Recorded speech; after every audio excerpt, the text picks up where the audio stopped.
Trying to get the perfect.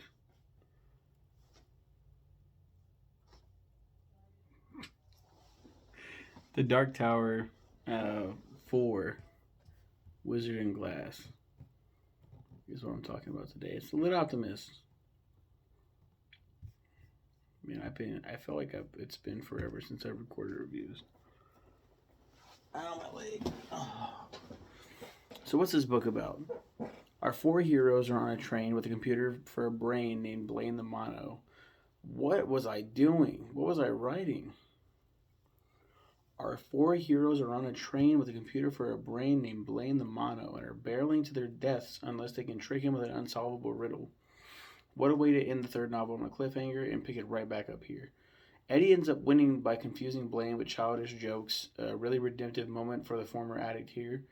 We have a jaw-dropping revelation as they find themselves in Topeka, Kansas, where everyone has died of the superflu, aka Captain Trips from the stand. A dimensional hole known as Athene appears, and Roland shares a story about his first encounter with one. It's here we go back in time to when Roland was 14 and get an amazing backstory for the young gunslinger. Damn good book. I forgot it started with Blaine. Such a great series. Thanks go to Natalie Titus for requesting this novel.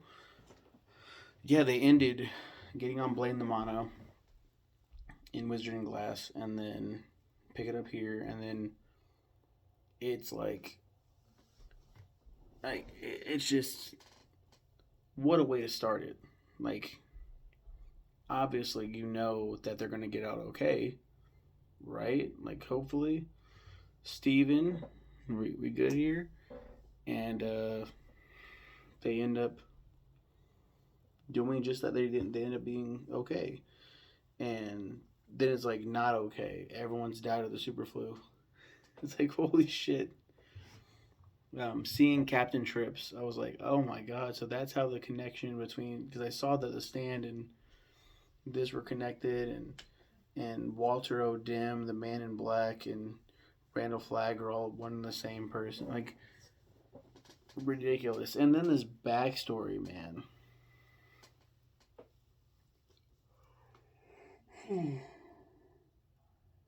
I forgot Roland's friends' names. Cuthbert? Or I just spit everywhere. Cuthbert? Roland's friends. Dark Tower, yeah. And Elaine. I don't know if that's how you say their names. Cuthbert and Elaine. They work for the outlaw John Farson. I don't know. But they all go there to do something. And instead of staying on track, Roland finds, he falls in love with this girl. Let's look this shit up. Dark Tower.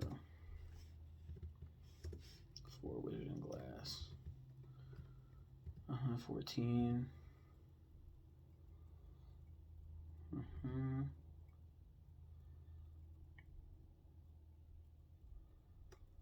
He meets Susan. Roland befriends and eventually becomes lovers with Susan Delgado, the mayor's promised gilly or concubine, come reaping day.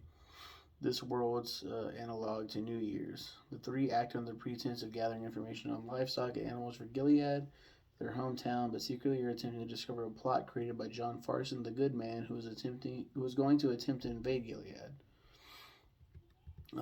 Yeah, he fucks the shit out of Susan. They're consistently just fucking each other. 14 years old. This dude is dropping so much 14-year-old semen in this girl. And you may think that's disgusting. Teenagers do this shit. So, and that's what happens in this book. 14-year-olds fuck each other. And it's, they get too carefree and reckless. Like, they just keep meeting up in, like, stables and just, they start just going reckless about it. And then finally it's revealed. I don't think they're ever caught in the act. It's after the fact they're like, wait a minute. This bitch. So, spoiler alert. You know it doesn't work out because Susan isn't in any other books, right? Like, so what there's no. I mean, there might be a possibility that they broke it off, but they really like each other and they talk about loving each other. They have conversations that go beyond just a physical relationship. This is just fun, casual sex. No, this is their first time. The first person you do it with. Think about the first person you ever did it with. Like there were emotional attachments because of that physical interaction, and that's them. Especially at such a young age. That's them. That's There's no one else but you and me. My best friends don't fucking matter. It's you and me. So we know it ends bad based on all that information I just gave. Her aunt or someone who's actually with John Farson, I think it's her aunt, burns her at the stake. She's like, I'm not gonna scream, and I think she does end up screaming. She's like, I'm not gonna scream. Like, you can't make me.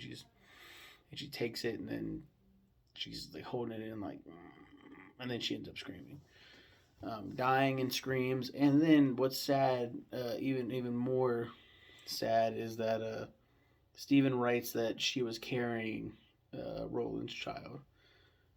Unbeknownst to everybody, of course, they don't know that she's pregnant, but man, really fucked up.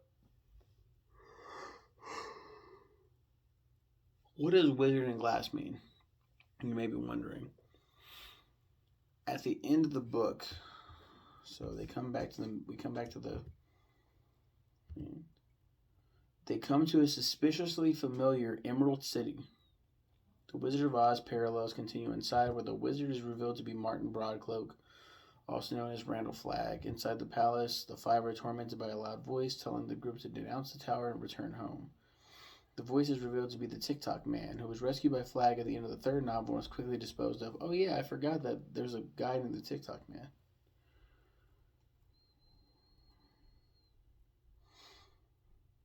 Mm-hmm.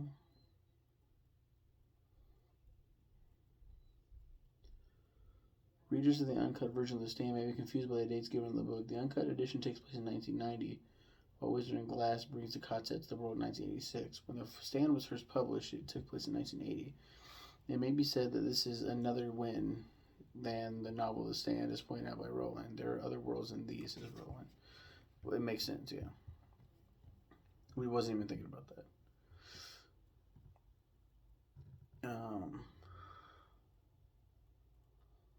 But yeah, there you go. That's Wizard and Glass. This was like next level. It's like, how do these books keep getting better? So next week we'll talk about my least favorite one. So you guys have a good one. Take care.